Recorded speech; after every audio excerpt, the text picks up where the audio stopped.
Olá pessoal, tudo bem? Estamos começando mais um SatCast e o tema de hoje é departamento pessoal. Eu estou aqui com a Juliana Elias, ela é especialista na área e a gente vai debater sobre esse assunto, né? Falar sobre alguns pontos que são bem importantes, né? Nessa área. Tudo bem, Juliana? Tudo bem, Oswaldo.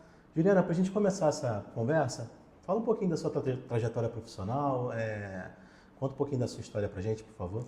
Então, Oswaldo, ao longo desses 10 anos, eu tive o privilégio de construir a minha carreira profissional aqui na Satcom. Foi meu primeiro e único emprego. Eu iniciei a minha jornada aqui como auxiliar administrativa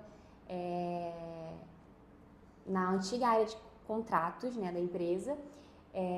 Desenvolvi habilidades como gestão, conhecimento técnico e com muito esforço e dedicação eu consegui demonstrar essas minhas habilidades e fui promovida a supervisora. E eu liderei uma equipe onde eu consegui aprimorar mais ainda as minhas habilidades em gestão e posteriormente eu tive uma oportunidade em ser gerente, né, em ser promovida a gerente, só que em um outro setor, o administrativo, que é responsável principalmente pela área de departamento pessoal da empresa. Foram os novos desafios, novos conhecimentos, e ao longo desses 10 anos eu conheci pessoas profissionais incríveis, né, que cooperaram muito para o meu crescimento pessoal e profissional.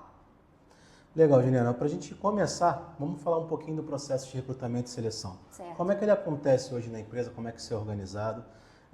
Esmiuça um pouco para a gente de como é que é esse desafio. Então, o recrutamento e seleção na empresa, ele começa pela divulgação da vaga, né, em si. A gente divulga a vaga através de plataforma na internet. O principal desafio hoje que a gente encontra é no primeiro momento já, que é na seleção dos currículos. Porque hoje a gente identifica que essa nova geração, ela tem uma dificuldade em identificar as características da vaga e se candidatar a uma vaga específica para perfil dela, né? Então, às vezes, 80% dos currículos que a gente recebe, a gente descarta porque o perfil da pessoa profissional não tem a ver com as características da vaga. Então, já começa o desafio do recrutamento e seleção já no primeiro momento da seleção dos currículos. Então, em geral, a pessoa se candidata a vagas que não tem a ver com o perfil dela. Não tem a ver com o perfil dela. Às vezes, na maioria das vezes, a gente pede para bairros próximos, né, à empresa, para que não haja um valor muito alto de passagem, né, que não tenha passagem, mas que não seja um valor muito alto. A gente pede bairros próximos e a pessoa vota, por exemplo, de Niterói. Então, assim, ela não se atenta muito aos detalhes da vaga em si, entendeu? Entendi. E falando um pouco disso, né, as competências, né, que essa nova geração tem para entregar para a empresa, como é que você avalia isso? Olha, embora seja uma geração que tem muito conhecimento, que tem um acesso muito grande à informação, à internet, eu vejo que é uma geração que tem muita dificuldade de entregar resultado, né? Eu acho que é uma geração que ela está mais acostumada a receber do que a entregar. Então, eu acho que a principal dificuldade que eu vejo ali nessa geração atual é uma geração que ela chega e ela não tem muita capacidade de entrega, de resultado. Entendi. De fato, eu também percebo bastante isso, né? Parece um momento de transição bem grande, né? A gente encontra pessoas no mercado de trabalho, né, que são de uma geração ali dos anos 80, 90, que tinham um outro tipo de pensamento, que agora está se misturando com essa geração mais nova, que tem uma linha de pensamento totalmente diferente. Exato. Isso acaba gerando bastante conflito, né? Você também tem essa visão? Você vê muito isso? Sim, sim. As duas gerações têm suas dificuldades e peculiaridades, né? A gente vê a geração mais antiga com um pouco de dificuldade na parte ali de conhecimento de informática e tudo mais, e a gente vê essa nova geração com dificuldade de cumprimento de regra, de procedimentos e tudo mais. Você vê um divisor de águas muito grande, né, ali, uma distinção de geração muito grande nesse sentido, né? É uma geração antiga que estava mais acostumada a trabalhar um trabalho braçal e a geração atual, ela pensa muito, né? Eu acho que ela pensa muito e entrega pouco, é o que eu vejo. Além de ter uma diferença também na acessibilidade, né? Você vê que as pessoas de uma geração anterior eram menos sensíveis às coisas que acontecem no ambiente, né? Sim, sim, sim. Essa geração mais nova, ela acaba sentindo mais as coisas, Sim. né? E acaba não dando continuidade. A gente precisa ter mais tato para falar com essa nova geração. Que dicas você daria para quem vai participar de uma seleção? Olha, principalmente estudar a empresa, né, a instituição na qual ela está indo participar do processo seletivo. Né? Ela precisa saber aonde ela está indo, né? Estudar a história da empresa, o ramo que a empresa trabalha, o serviço ou o produto que a empresa oferece, as características da vaga, salário. Ela não pode ir para uma entrevista de emprego sem saber o básico, né? Então, assim, e ter uma postura profissional no momento da entrevista individual ali, ela ser verdadeira, mas ela não ser exagerada, né? Ter a mediação ali entre as duas coisas. Eu acho que são pontos principais ali. Ter uma postura profissional bacana. Legal. Qual o perfil mais comum de se achar numa seleção e o perfil mais raro? Olha, o mais comum são pessoas querendo emprego, né? Talvez eu tenha que explicar. E o mais raro são pessoas querendo trabalhar, né? Eu posso, né, explicar da seguinte forma: pessoas querendo emprego, pessoas que querem vir cumprir tabela e no final do mês ganhar o seu salário, e pessoas que querem emprego vir entregar, participar, ser uma pessoa ativa e consequentemente receber o seu salário. Entendi. Características assim você acredita que atrapalha um funcionário no seu dia a dia? Olha, um funcionário que ele não é comprometido com a empresa, um funcionário que tem dificuldade com o cumprimento de regras, porque toda empresa ela tem suas regras, né? Então tem pessoas que ela tem dificuldade com cumprir regras. Funcionário que falta com muita facilidade, que ele se atrasa muito, desleal. Então, assim, são características que ao longo do tempo ela acaba prejudicando o funcionário e consequentemente a empresa. Mas tem alguma forma de na entrevista você já perceber algo do tipo? Tem alguma técnica que você utiliza para que na entrevista você já consiga sacar um pouco disso? Ah, sim, tem sim. Uma delas é o seguinte: quando a gente faz o primeiro contato com o candidato, a gente sempre informa que existe o horário da entrevista. Vou dar um exemplo para você. 2h30. A gente sempre informa que não existe tolerância de atraso, né? Então, caso ele chegue depois, ele não vai poder entrar, né, para participar do processo seletivo. Então, a gente sempre percebe aquela pessoa que chega muito em cima da hora, tem sempre aquela pessoa que mora perto, mas chega 5 minutos antes. Então, a gente sempre vai percebendo isso, as pessoas que chegam com bastante antecedência, a gente já coloca isso ali na ficha da pessoa, que a entrevista está marcada para 2h30, então o candidato ele chegou ali por volta de 2h, 1h30 da tarde, ele se interessou pelas coisas que foram apresentadas no processo seletivo, ele foi participativo, como é que foi o histórico dele no último emprego dele, se ele cumpria as regras, como é que ele se adaptava à questão de horário. Então, tudo isso a gente vai tentando buscar essas informações no momento da entrevista para a gente saber se aqui na Satcom, por exemplo, ele se adaptaria, entendeu? Entendi. Então, assim, a entrevista começa na ligação, né? Bem antes. Exatamente, né? Exatamente. Então, a gente já vê se a pessoa está atenta às informações que são passadas ali para ele no momento que ele é selecionado para participar do processo seletivo. Certo. Que perfil você acredita que dá mais dor de cabeça e o que dá menos dor de cabeça dentro de uma empresa? Olha, o que dá mais dor de cabeça, eu posso até ser um pouco repetitiva, né? O que dá mais dor de cabeça é o funcionário que se atrasa muito, prejudica muito a empresa, um funcionário que falta por qualquer motivo. Todo mundo tem imprevisto, né? Mas aquele que falta por motivo banal, ele acaba prejudicando o andamento do setor, né? O funcionário que ele não é comprometido, o funcionário que chega na empresa e acha que ele pode determinar o que ele vai fazer no dia, o que ele vai deixar de fazer. E o que dá menos dor de cabeça é o funcionário que sabe o propósito pelo qual ele está aqui, né? Ele sabe por que ele está aqui na empresa. E o funcionário também que é comprometido com seus horários, com as suas tarefas, é um funcionário que não falta, é um funcionário que planeja muito bem as suas ausências, que não se atrasa, participativo, que colabora, né, com o gerente, com o supervisor, enfim. Então, eu acho que existe ali realmente uma diferença entre o que dá dor de cabeça e o que não dá dor de cabeça. Com certeza. A pessoa participativa, eu acho que faz grande diferença na empresa, né? Com Está certeza. sempre disponível a ajudar. Com Porque certeza. tem gente que cria mais problema do que solução, né? Sim, Em sim. contrapartida, tem gente que é pau para toda obra, né? Tá ali para qualquer Sim. coisa que a empresa precise. E isso faz toda a diferença.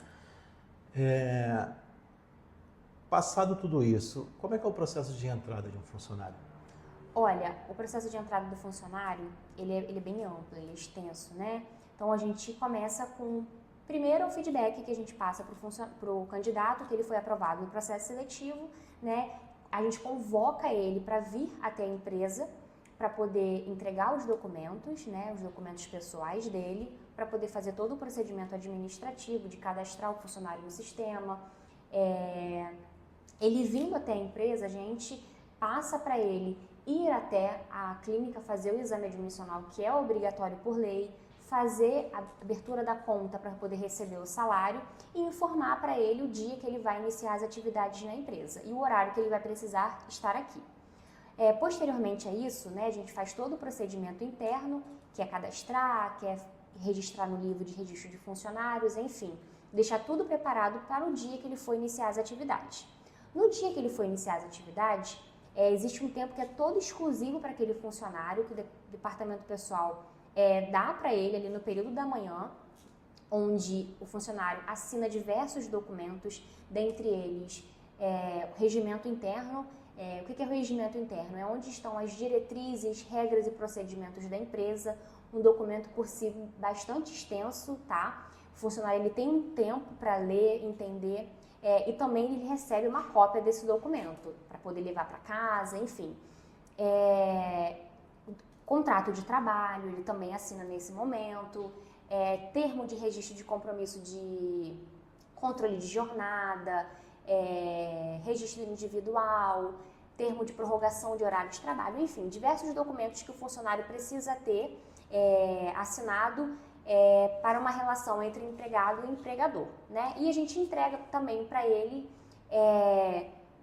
os itens como uniforme, crachá, algumas ferramentas de trabalho, dependendo da função que ele vai exercer. E quando a gente entrega algum objeto para o funcionário, é muito importante esse ponto, Osvaldo. Talvez algumas empresas não saibam disso. A gente precisa entregar uma cautela para esse funcionário assinar. O que é essa cautela? Um documento onde consta o que o funcionário está recebendo naquele momento, né? Ali consta o item, o valor, a data e informa que caso o funcionário seja desligado da empresa, ele precisa devolver aquele objeto para a empresa que é cedido a ele em regime de comodato. Claro, em suas ressalvas, né? Porque tem algumas coisas que, com o passar do tempo, elas deteriorizam, mas a cautela ela serve para isso, né? Então, a gente quando entrega algum objeto para o funcionário que é sobre regime de comodato, o funcionário ele precisa devolver à empresa no final do contrato. No processo, ainda continuando no processo de entrada do funcionário, a gente faz o processo de registro de biometria dele no relógio de ponto, que é de extrema importância também, porque tem que ter esse controle. A gente faz a apresentação do funcionário, a estrutura física da empresa, tá? E apresenta esse novo funcionário aos outros funcionários da empresa, para que ele não fique andando pelos corredores e as pessoas, né, achem que ele é um desconhecido. Quem é essa pessoa? Quem é essa pessoa que está andando pelos corredores? Então, esse tempo, ele é exclusivo para o funcionário ele se adaptar, né? Tem todo esse aparato ali com relação à entrada desse funcionário. Então, é basicamente isso que a gente faz hoje aqui. Eu vi que tem bastante detalhe técnico, né? O que me remete a seguir aqui, falando um pouquinho agora sobre legislação, que é uma parte primordial do que você faz, né? Qual a importância do DP ter o conhecimento, né, sobre a legislação vigente para que o andamento do trabalho possa seguir de maneira correta? Osvaldo, não é importante, é primordial, é essencial, é impossível um departamento pessoal funcionar sem que ele tenha conhecimento da legislação, principalmente a legislação trabalhista da CLT, tá? Hoje, um departamento pessoal de qualquer empresa, ele tem o aparato de alguns prestadores de serviço, jurídico, contábil. Só que nenhum desses prestadores ele está mais interessado ou mais, ele vai se importar mais com a empresa do que o próprio departamento pessoal. Então, o advogado, o contador, eles têm o conhecimento da lei. Porém, o departamento pessoal precisa ter o conhecimento da lei porque ele é a parte mais interessada nesse pilar, entendeu? Então, assim, nem que seja o básico da CLT, o funcionário do departamento pessoal precisa ter. É de suma necessidade. Não é porque a gente sabe da lei, né, que vai fazer acontecer, né? Vai depender da vontade do departamento pessoal. Exatamente. Né, e do profissionalismo. Entrando nesse assunto, você consegue citar algumas regras que normalmente as empresas negligenciam? Sim, tem uma que assim, acho que é uma clássica, que é o funcionário trabalhar sem fazer marcação de ponto, né? Trabalha, não faz marcação de ponto nem por aplicativo, nem relógio de ponto, por nada. Ele simplesmente vai lá, trabalha e não controla a jornada, né? Tem uma outra também que é o departamento pessoal, ele não controla a jornada de trabalho do funcionário durante o mês e no final do mês ele fecha, para fechar a folha de ponto, ele faz intervenção manual, que é proibido por lei, tá? Proibido por lei. Ele faz intervenção manual e fecha a folha, para poder fechar a folha, tá? Uma outra também, você pediu 3, né? E uma outra, a terceira, exigir ou permitir que o funcionário faça mais de 2 horas diárias extras por dia, o que é proibido por lei também. A legislação ela prevê apenas 2 horas por lei por dia, tá? E caso aconteça algum imprevisto, que a gente sabe que pode acontecer, do funcionário precisar fazer mais de 2 horas naquele dia, no determinado dia, que a empresa faça algum tipo de compensação, por exemplo, o funcionário chegar mais tarde no dia seguinte, né? Só que muitas das vezes as empresas, elas até exigem que os funcionários façam mais de 2 horas diárias todos os dias. Então, assim, são essas 3 assim, que eu classifico assim, como as né, top ali. Legal. Vamos falar de alguns mitos agora. E vamos lá. A empresa é obrigada a ter 10 minutos de tolerância de atraso? Não, negativo. A legislação, muito importante, a legislação, ela prevê que o empregador, ele não pode descontar, quando eu falo descontar do salário do funcionário em até 10 minutos de atraso, tá? Porém, a legislação, ela não prevê que a empresa não pode disciplinar o funcionário caso ele se atrase, tá? Então, assim, existe esse mito aí. Não, mas a legislação prevê que eu posso me atrasar. Não, ela fala que a empresa não pode te descontar, tá? Mas a empresa, ela pode te disciplinar, porque o atraso é uma indisciplina, tá? É uma indisciplina. Então, respondendo a sua pergunta, a legislação, ela prevê que a empresa não pode descontar do funcionário, tá bom? Entendi. Então, cheguei até 10 minutos atrasado, eu não vou ter o desconto. Isso, mas se a empresa quiser te aplicar uma advertência, se for uma regra dela ali que você não pode se atrasar, a empresa ela pode te aplicar uma advertência sim. Legal. Tem uma que eu sempre tive dúvida também. Para quem trabalha externo, né? Por exemplo, aqui, usando o exemplo dos técnicos. Quando encerra o expediente, é no final do último serviço executado ou é quando ele chega em casa? No final do último serviço executado. Então... Por conta do trajeto trabalho em casa, né? Senão, Entendi. O nosso trajeto também, depois que a gente saísse daqui, também contaria. Também deveria ser remunerado. Exato. Entendi. Quais são os tipos de demissão existentes, Juliana? Olha, existem algumas, né? Vou destrinchar aqui algumas para você. A mais comum e a mais utilizada, acredito eu, seja a rescisão sem justa causa, que é o empregador demitindo o funcionário quando ele entende que não quer mais o funcionário na empresa, ele demite o funcionário sem justa causa, podendo ele escolher que o funcionário cumpra o aviso prévio, né? Quando ele cumpre o aviso, ele trabalha durante um período de 30 dias, ou a empresa não quer mais que o funcionário no dia seguinte esteja aqui, né? Ou na empresa. Ele vai indenizar o funcionário na rescisão esses 30 dias, tá? Geralmente essa rescisão é a mais onerosa para a empresa, mas faz parte, porque a empresa ela precisa pagar a multa do FGTS, ela tem a questão do aviso prévio. É nessa rescisão também que o funcionário ele tem direito ao auxílio-desemprego, tá? Tem a rescisão também, que é basicamente essa, só que o inverso. É onde o empregado, ele pede a demissão, né? Quando ele entende que ele não quer mais estar naquela empresa, ele pede a demissão. E ele também, assim como a empresa, ele pode optar por cumprir o aviso prévio, ou seja, trabalhar os 30 dias, ou ele indenizar a empresa os 30 dias do aviso prévio. Como seria isso? Eu vou tirar do meu bolso e vou pagar a empresa? Não.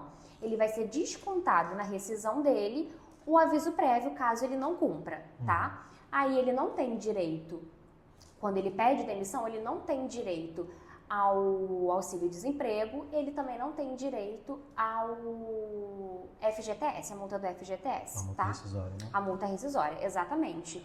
E tem também aquela que é a tabu, né? Que todo mundo ainda fica ali, aquela do mito, que é a rescisão por justa causa, que a legislação prevê com diversos motivos, entre elas desídia, insubordinação e indisciplina, roubo ou furto dentro do ambiente de trabalho, abandono de emprego.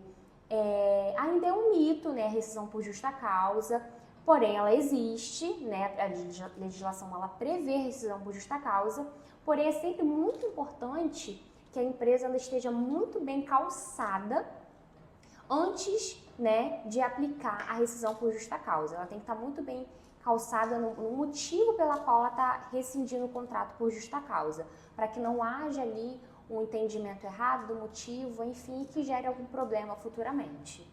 Entendi. Mais um mito que eu lembrei aqui agora, que também é bem interessante. Vale transporte, né? Uma vez que eu recebo o Vale Transporte, eu posso usar ele como eu quiser? Como é que funciona isso? Não, negativo. O Vale Transporte é um benefício concedido ao funcionário único e exclusivamente para o trajeto de casa-trabalho, trabalho-casa, tá?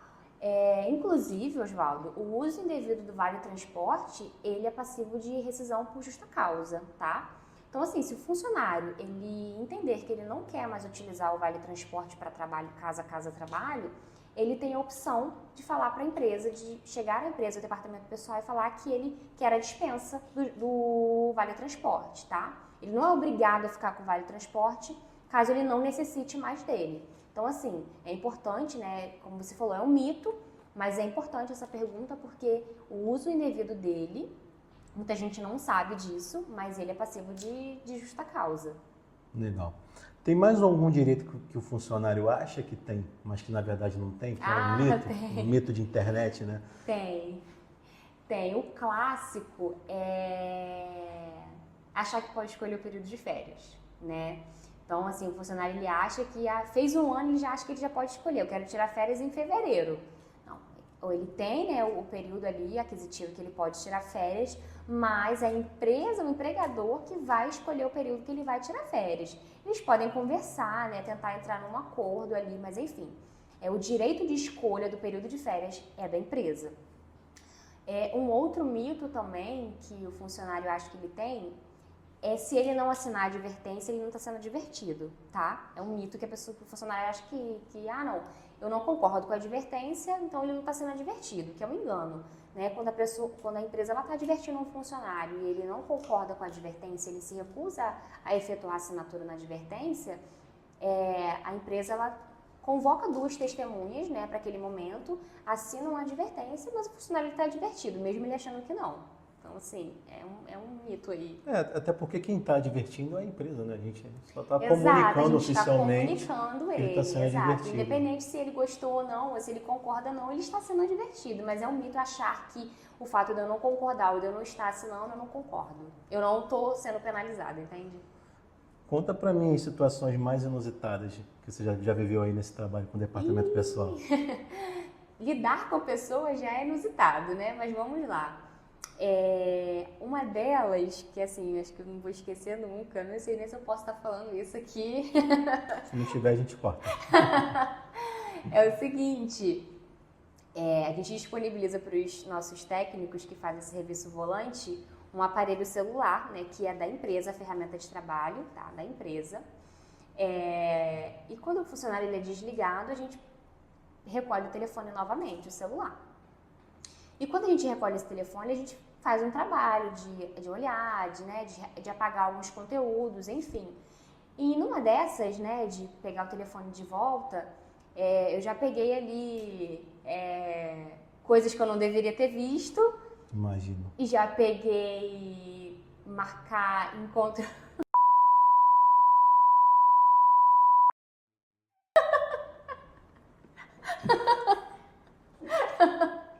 Eu acho que não tem nada mais inusitado do que isso. Então, assim, já peguei gente dormindo, no horário de trabalho, conversando com o namorado, e por aí vai. Então. E entrevista? Tem alguma história engraçada pra contar pra gente? Entrevista tem também. Entrevista é boa. A gente já entrevistou uma menina que foi muito sincera, até demais. A gente perguntou por que ela tinha se candidatado àquela vaga, né? Qual foi o motivo de você ter se candidatado a essa vaga? Ela olhou pra gente, para as pessoas que estavam na entrevista, e foi bem sincera e falou: para poder consertar meu computador que tá ruim. Ela foi honesta. Ela conseguiu a vaga? Não. Mas ela foi muito honesta. Bom, pelo menos ela não atrapalhou, né? Exatamente. Pra gente finalizar, Juliana, se você fosse citar as 3 características mais importantes para quem trabalha no departamento pessoal, quais características você listaria como as principais? A primeira delas é paciência. Você tem que ser muito paciente para lidar com os dilemas e desafios diários, porque você está lidando com pessoas, né? Você lida com todos os tipos de pessoas no ambiente de trabalho.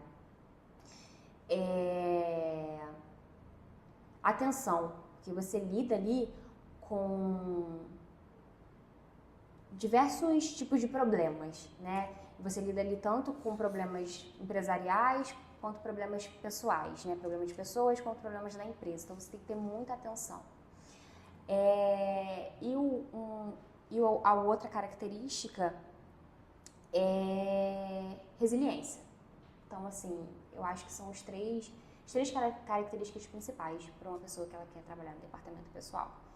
E foi um desafio, tá, Oswaldo? Aceitar estar no departamento pessoal, mas adquirir bastante conhecimento. E, assim, é um conselho para quem quer estar nessa área que eu dou, é estudar a legislação, a se atualizar, porque as leis, elas frequentemente vêm se atualizando, então a pessoa precisa também estar muito antenada com relação às mudanças que vêm acontecendo.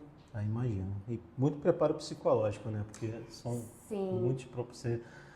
Você é o profissional que lida com o problema de todo mundo da empresa. De todo mundo, exatamente. Então, eles veem o departamento pessoal como um setor neutro, né? Não é o meu gerente, não é o meu supervisor, é o setor neutro. Então, você tem que estar preparado para lidar com todos os tipos de pessoas ali da empresa. Legal, Juliana. Olha, esse bate-papo foi muito bom, foi bem esclarecedor. Queria agradecer pela sua participação. Eu que agradeço. Dizer que em breve vou te convidar novamente para a gente falar de temas jurídicos dessa vez. Né? Tá legal. E agradeço mais uma vez a sua participação. Eu que agradeço o convite, Oswaldo. Pessoal, a gente está finalizando mais um programa e em breve a gente está seguindo com mais conteúdo. Obrigado.